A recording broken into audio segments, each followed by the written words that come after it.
the roundtable that he was originally hosting was on the future of fintech and investing in the future of fintech. And so who better to include in this panel than two founders, an investor, three. One investor. One investor. Founder. One investor, one founder, also founder/investor. Yeah, no? I don't know. Founder. Depends on my mood. There you go. Founder myself. So Alberta is the co-founder of Liquefy.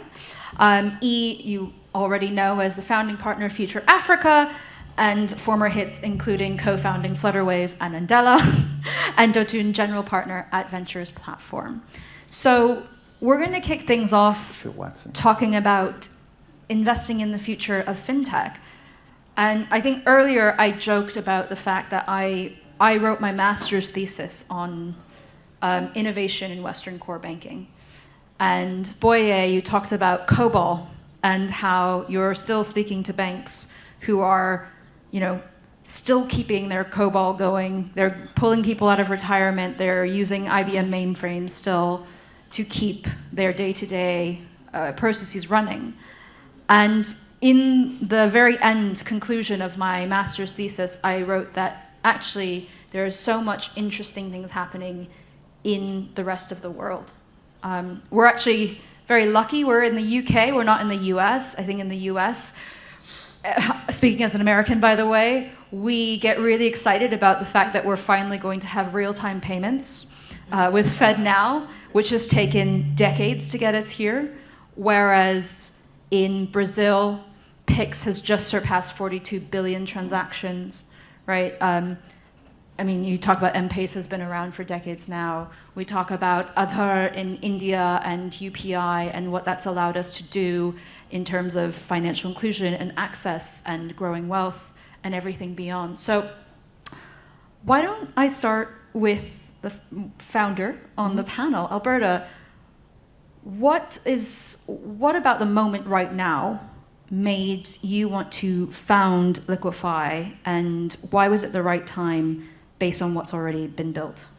Yeah, sure. So just to give you context about what Liquefy is, we are an invoice marketplace. So we connect African exporters who trade with multinational buyers to working capital financing. And the reason why we're targeting SME exporters is because, as many of you probably know, after the financial crisis, a lot of banks had to, of course, adhere to high capital requirements. That meant that they had to kind of focus on those businesses that they deemed, as, I guess, less risky. And SMEs are typically within kind of like a really high risk profile. So essentially, a lot of banks pulled away from servicing those SME needs. The reason why SMEs typically, a lot of financial institutions don't provide financing to them is because of a lack of data, especially in Africa. All of the data is fragmented in terms of maybe where invoices are, where bank statements are, and et cetera. Obviously, because of technology now, we can kind of get access to APIs that connect to different partners, get all the data, whether it's transactions from banks, whether it's sales ledger from the SME, invoices from maybe potentially accounting platforms and et cetera, and then make it easier for them to then get access to financing because we're able to bring all the data together. So essentially leveraging current technology to make access to finance much cheaper. So the way that I see in my head what you've just explained is you're building on top of new infrastructure that had not existed previously. Yeah. You talk about this often. I'm gonna bring you in here. You talk about level 1 and level 2. So can you expand for us and explain what is level 1 and what does level 2 mean now? Yeah. So even though fintech is much older than us, a lot of us young guns. I'm actually 15. Yeah. Yeah. A lot of us young guns like to imagine it started, at least in Nigeria, in 2016, when Paystack and Flutterwave emerged. Of course, all the oldies are laughing because that's not necessarily true. But essentially, when I talk about layer 1 and layer 2, essentially, for a long time, the key question was whether it was possible for businesses to be able to make and accept payments in any currency, anywhere, via any channel, and so on and so forth. And that was the promise of layer 1. And I'll argue that, given the landscape right now, if you're a fintech that's looking to get into layer 1 technology, you probably either have to have a lot of money or a lot of patience or a special endurance for pain because there isn't a lot of room left, between, Money Point and Paystack and Flutterwave. You're more likely to get squeezed out. And of course, if you're going to turn this on, okay, actually it's back. If you make the mistake of leaving the continent, Stripe, and there's so many things that would buffet you. So I feel like layer one innovation, there's still things to solve, don't get me wrong. I think if you're doing something in fraud, for example, that's still a big problem to solve. If you're doing tap payments, that's still a big problem to solve. Eliminating the hardware, settlements and reconciliations, that's still a big problem to solve. But just like pure play gateway, that's no longer a problem for anybody that you can really innovate on. So what that means now is that most fintechs, at least the way we look at it, because we're always one step in the future, that's why we call ourselves Future Africa.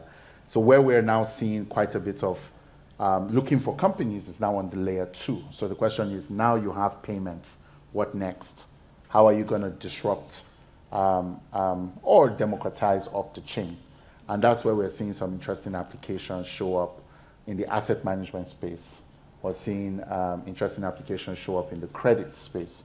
We're seeing interesting applications show up sort of in the personal financial management space. And a lot of them are really very deep, deep stacks, extremely context dependent, but massive tons of value. And I guess a practical example would be what Liquify is doing for exporters, making it easier for exporters to be able to get paid faster. So obviously, I don't think the payments leg of things is where they're spending 95% of their time, but they're just trying to make sure that that ledger entry looks a lot more organized. So that's what I mean by layer 1 versus layer 2 payments. It's interesting for me as a B2C fintech founder. Everyone keeps telling me to pivot to B2B and spin out your core offering and sell it to enterprise, sell it to a bank, sell it to whomever. And I'm actually from California, born and raised in the Silicon Valley. And I think often about that trope where the best way to make money in a gold rush is to sell shovels and picks. So, Dotun, I want to bring you into the conversation. Do you think that there's an exciting moment right now? Do you think that there is more to be built on in the layer 1? Are you looking at layer 1 or layer 2? Are you looking at layer 3? Do we need to future gaze even beyond that? How are you thinking about this when you're looking at what is investable for the future? That's quite good. Just listening to E about the layer 1 and layer 2, I think I like the way it puts it. Every economy is built on layers, as we know, and everyone always think that they are self-made, and every entrepreneur think they're self-made, but they are standing on the shoulders of other people. The question is, and I don't think it's either or. So the question is, where do you want to focus your attention, right? So there is, I will argue that there is still a lot of layer 1 that still need to be built, even on payments. For example, it's still very difficult for you to pay someone from Lagos, pay someone in Senegal or Dakar. So why is that? You wonder, why is it that difficult? Even though there are lots of people solving cross-border payment, but it's still very painful. And there are other infrastructure that still need to be built. So going back to your question, and I agree with E that there's some of us that need to focus on layer 2, piggybacking on what has been built by other guys, but there's still a lot of layer 1 fundamental businesses that still need to be built. And that's the core of our own thesis, actually not just in fintech, but in every aspect of different verticals. We call ourselves, we invest in market creating innovation. And what that means is we're investing in businesses that are creating new markets, right? So fundamental businesses that are building infrastructure, digital infrastructure, and that's what you call layer 1. There are still some aspect of layer 1 businesses, for example, like you mentioned, identity. It's so hard for me to think now that having a lot of mobile phones and banks in Nigeria, it's still very difficult for people to know their customers. That's a layer 1 problem that still needs to be solved. So like Layer 0. It's still out there and needs to be solved. And yes, we have a lot of payment infrastructure in Nigeria, like Paystack and Flutterwave and InterSwitch, but there are still some fundamental payment rails that still need to be connected together, especially for businesses, to be solved.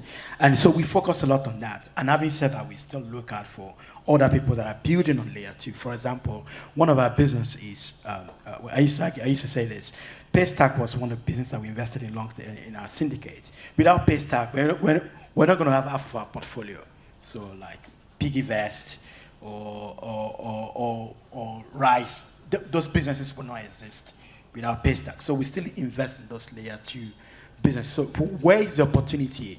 The opportunity lies in investors that are able to think fundamentally, to say what problems still need to be solved and where do they exist, and then go into solving, look for entrepreneurs that are solving those problems rather than the ones that are just bumbling along.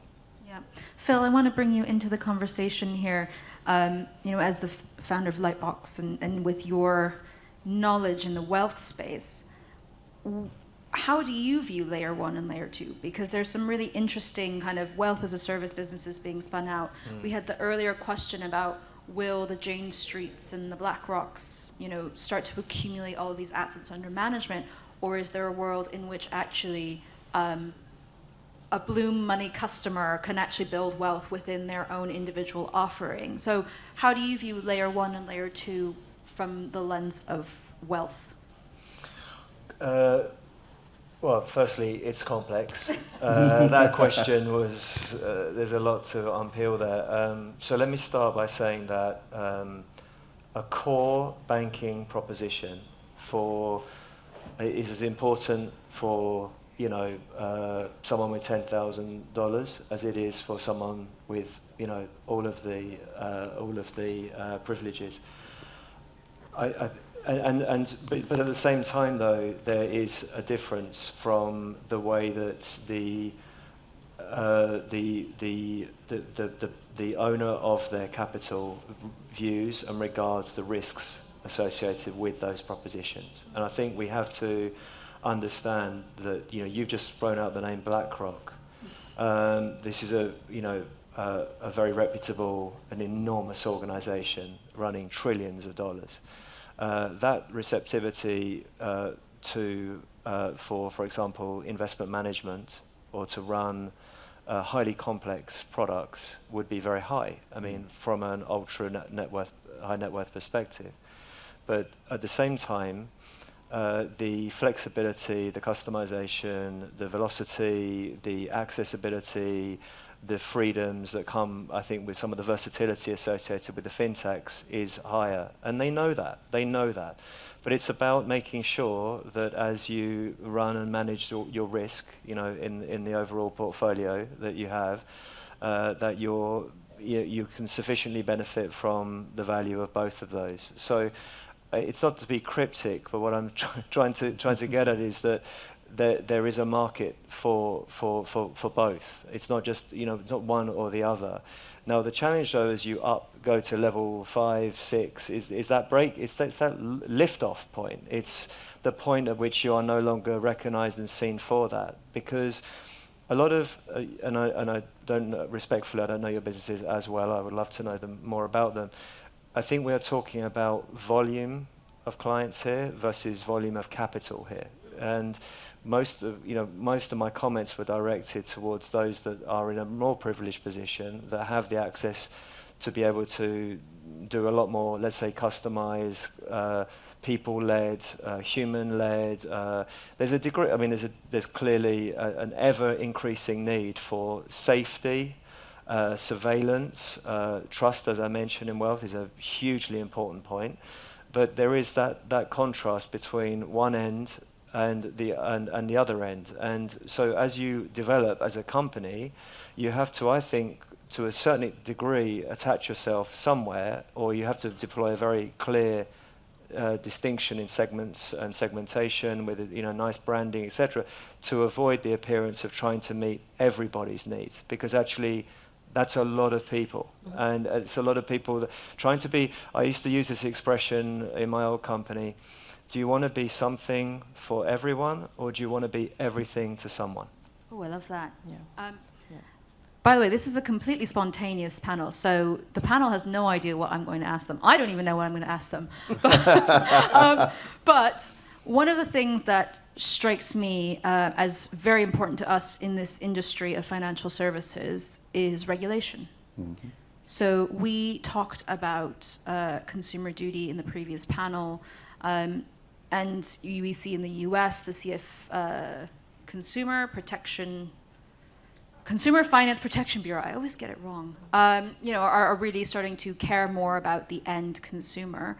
I went to a really interesting conference a few weeks ago with Axion, who invest in emerging markets, and we had a big discussion about regulators around the world. And I asked one of these investors, who are the best regulators out there? And I heard great things for the MAS, the Monetary Authority of Singapore. I heard that the central bank in Egypt is doing great things, but I'm actually very curious, maybe Jotun, I'll throw to you first, on the continent or not, wherever in the world, is the African continent ready to outpace us, frog leap us here in the Western world? Because I think it is. I won't speak for the 54 countries in Africa, but I'll maybe... Soon to be 60, apparently. But a lot of credit has to be given to the Central Bank of Nigeria, to be honest. I believe he can disprove it now. The instant payment that we have in Nigeria, where you can pay bank to bank, where you can pay and get it instantly, is one of the first. Nigeria is one of the first that did it, and thanks to the central bank, who were front thinking then. Agent banking was adopted by Nigerian central bank. They had a policy, they have a white paper on it more than a decade ago, and enabled the likes of Money Point and the rest to be a business that they are today. Because that paper was written about 15 or 20, almost 20 years ago. And there was a big vision by the central bank governor to say financial inclusion is our target, and then enable technology. Nigerian banks, even though they look old, apart from Abu, who is young, who looks young, they are one of the front line. They invest a lot in technology, enabled by the central bank. Now, having said that, you need regulators who are hard-nosed. Who are the people that become regulators or work in the there are guys that they are financial service guys, but they have something around. You need to hold a brake, and we need a brake. You don't want to drive a Ferrari that doesn't have a brake, right? Okay. You're going to crash. So if you look at the Nigerian Central Bank, and again I will speak a lot because I did a lot of research on that. They've been front thinking, and they're very collaborative. Having said that, we've had rogue central bank. We have challenge. He might have a lot of white hair because he had a lot of battles with the central bank. Now, going back to your question, I think there's a lot of thinking now with central banks saying that the future of the banks in Africa is technology, and you need to allow that to happen. Having said that, you need to engage with them by engaging with the fintech guys and not see them as just pirates out there, but get them in to come into the Navy ship a little bit, but allow them to do their pirate thing. And Nigerian Central Bank has been doing good. Egypt has spent a lot of time in Egypt as well. But that is top down, by the way. It's the government that is directing the central bank in Egypt to do that. The IPN in Egypt was just less than 2 years old. Morocco is also doing some things. Kenya, I'm not sure, because sometimes Kenya is an interesting beast. They gave us M-Pesa, but the bank is still very, very old in terms of innovation. And I hope things will change over time. So I can speak for those, and maybe South Africa too could be something interesting. But we need to give some credit to the Nigerian bank, central bank. Although things might change, and he might have a different perspective. But those guys have made, maybe guys before now, maybe Sanusi or the rest, they've done some things that have enabled innovation that we're seeing in Nigeria today. Yeah. I don't want to re-traumatize you because I've read the headlines. So do you agree with this assessment? As Flutterwave expanded, you were up front and center. I generally agree. I mean, I'll be honest, I've been it's the fintechs that have given me more griefs than than the central banks, because they're always up to something that I have to go and apologize for. But but the reality, I mean, a deeper reality is one of human capital, which is that the rate at which our fintech ecosystem is developing, we almost need to, at some point, start training a cadre of people who understand fintech that would literally apply for jobs at the central bank. And maybe some of us, I don't know how we can do this without seeming like we're bribing them, but almost like pay them whatever the difference in salary would be. Because I think the challenge now is no longer whether the governor wants to see fintechs at the table. That used to be a challenge, and now it's no longer a challenge. The challenge now is I don't have the people to actually appropriately monitor you guys. Oh, understand. Yeah. And there are many ways we're trying to solve that problem. I think, first of all, we're using technology now to basically automate the process of reporting for those that are interested in that. So there are quite a number of regulatory compliance and reporting startups that have emerged. So we're trying to, first of all, okay, let's make it easier for you. If we have a system that automatically reports to you everything that happens, are you going to be cool with that? At least it gives you that transparency. And there's some really interesting startups. I think it's an area we are looking at investing in more, the reg tech space. And not just the reg tech that helps startups be compliant, but the reg tech that reports infractions to the central bank. Can I just So that's Yes, how I think please, about please, Alberta, jump in. I completely agree in sense of, I think, I'll speak in terms of Ghana, because I'm from Ghana and I started with place from there. it. Sorry, we forgot you guys. No, but I would say that, we have Bank of Ghana, BOG, and I think that because there's so much innovation and there's a lot of complexity sometimes in business models, sometimes there's a lack of understanding. So when you are engaging with some of the regulators, they probably don't really understand sort of where you're coming from, the business model that you're kind of bringing into the market. So there's a lot of education involved in that, as well as, of course, educating the people that are, working within the sphere and so on and so forth. What we've seen, we're in factoring, so what we've seen is that how BOG is doing that is by working with, for example, Afreximbank, which kind of creates these factoring laws that then they work with different governments to ensure that they understand that specific product. So that kind of makes it easy when having the conversation, because maybe they don't have the exact expertise or maybe the way that we are building our business and et cetera. So I think there's definitely a lot of education involved, and also the capacity, as E said. It's not just the understanding, but having the human capacity to be able to then, do the reporting and then also regulating the industry and so on. It's funny, when I first launched our product at Bloom Money, my company, it's called Bloom Circles. And for those of you that are not familiar, it's a group savings circle. And I had to go to the FCA on bended knee many times to explain how it works. Yeah. But those of you who are Nigerian in the room will know it as Ajo or Isusu, or you'll know it as Susu if you're Ghanaian, or you'll know it as Stokvel or Committee or whatever in your home country.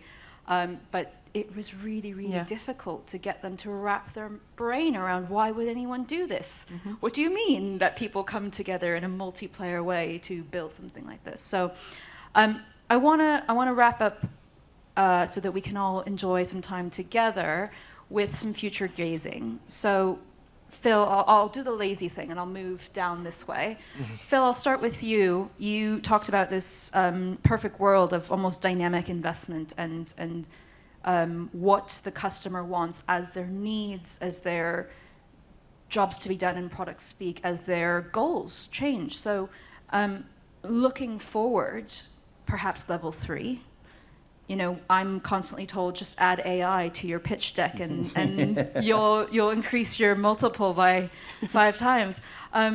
Where do you see fintech, wealth tech more broadly in a level 3 world?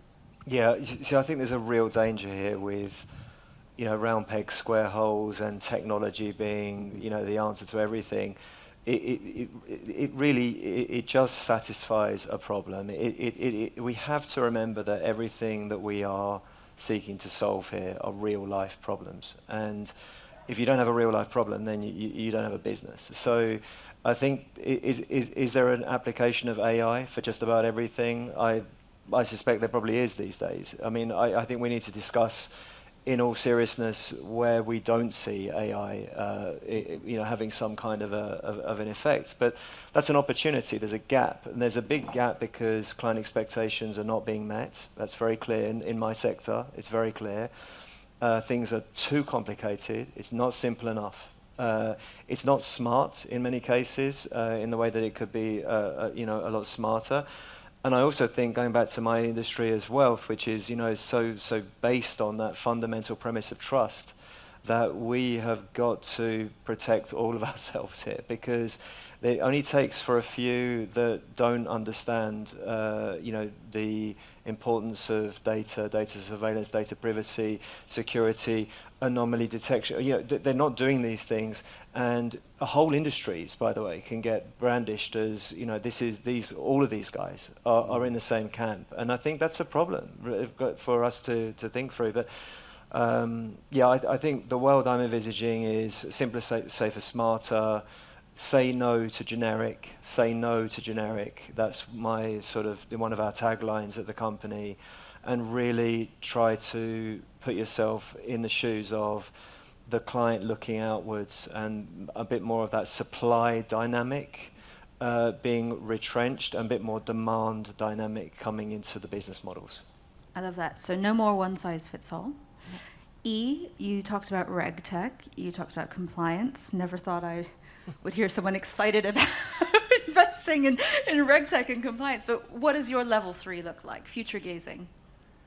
So I really believe in a future where most people actually bank themselves, right? And the rest of us are just AI agents who advise them on exactly where their money should go and what it looks like. And I know that sounds very cliche, but I think that the future, as I see it, is people are demanding more and more control of their money. And they're no longer satisfied with just entrusting their money to an institution.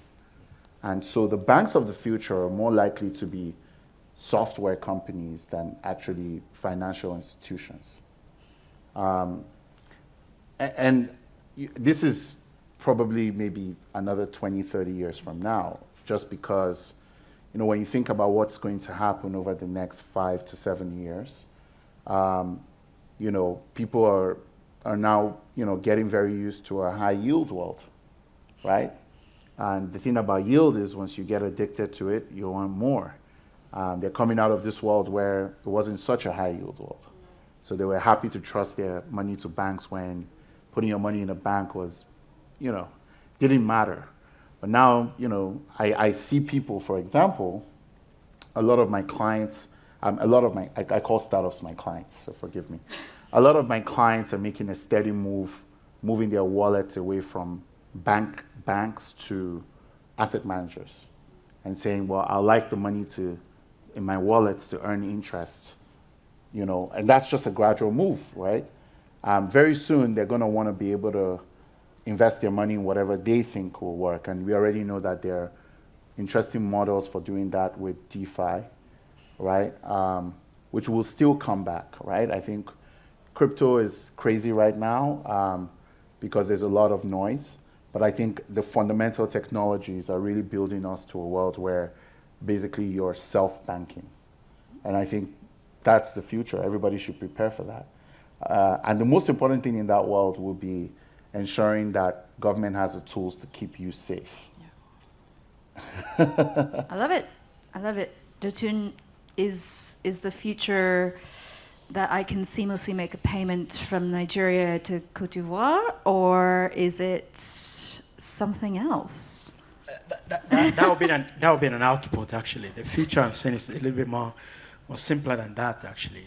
So 6 years ago, I wrote a memo based on what I believe the future of banking would be in Africa or Nigeria specifically, which is digital banking in Africa would be offline distributed, and it would be neighborhood banking and not brick and mortar. That's the future of that, and that led me to invest in MoneyPoint, because I believed and I saw that they were doing that 2019, and that's what they were leading to. Consistently now, I'm beginning to see more of a future of embedded finance, where access to finance will be embedded into real sectors and different sectors targeted there, rather than a bank can just lend to a pharmacy or lend to a retailer or lend to a real estate guy. But each of those guys will have their own financial product or businesses embedded into the services, so providing everything at back end and having an understanding of the transaction and giving them targeted loans through that. So example of Omni Retail, one of our portfolio company, doing that to retailers and distributors, or what you're doing for those people who are shipping stuff. I see that as a future where each product, everyone building different products for different sector verticals, we have embedded finance as part of intrinsic to that product. And then the future will now be, where do we get the right capital to do that? All right. But everyone that is about to build a product have to think about, I need to be able to provide a finance for this. And that's where I see the future. And again, maybe it goes back to that distributor banking, or taking some stuff from these bankers which you don't have to fill an application, but your banker is the guy providing a logistics product and technology for you, have access to all your transaction, and I can give you the money that you need. What that means is that if I want to start a business, I don't have to think too much about the finance. I just need to do the business well, because someone else, the guy who's providing the product for me, can actually get me the finance as I need it. Or he'll get it from capital markets. Yes, then the capital Which market is will where now be the more consumers, specialized. where the consumers will be able to put their Yes. money directly into paper. Yes. That ties directly into because that's where the money has to come from. Correct. Yep. Correct. And last but not least, Alberta, as someone who's building the future, and particularly looking at global capital markets, you're connecting your customers with global capital markets. What does level 3 look like? Yeah, I actually was going to, he kind of took my idea, but I was going to say Stole embedded her thunder. finance. No, embedded finance, definitely, because that is a core part of what we're doing. Beyond the capital, what do we need access to? Data, right? Where would we get data from? All the organizations that are affiliated or linked to our customers, that would be logistics companies, right, where you can track and trace where the goods are. It could be, ERP system providers where you can potentially automatically pick up invoices. Banks who, of course, have the transactions on these customers. So for us, embedded finance is definitely a key part. Because we are in Africa, you can't really leapfrog too much, because fundamentally, if you're in finance, what do you need? Access to data. You need to also correct data. You need to also combine the data, assess it, and be able to actually credit score these businesses and then give them access to finance. So before we can kind of leapfrog and think about sort of what else could go after, beyond the financing, we do want to sort of correct sort of the data that's available. And importantly, it's because we get our capital from, Europe and North America. And if they can't see the transaction de-risked, that means that they're not likely to kind of, give us access to capital. So for us, we definitely see that the future is in embedded finance. And then what comes after, we would see maybe the customer profile will change once we've kind of, solved that key problem. Maybe that will change in the future, but I think that's yet to be told. I love that. We've heard data cleansing and merchant cleansing several times now. Right. I'm going to go ahead and thank our brilliant panel for spontaneously jumping on stage. Thank you, Phil, E, Dotun, and Alberta for joining us. Folks, thank you for being a brilliant audience. Don't forget, we're back here tomorrow. So please share on social, bring a friend tomorrow, and join us downstairs for some friendly networking drinks at the parlor. Yes? All right. We'll see you tomorrow morning. Thank you.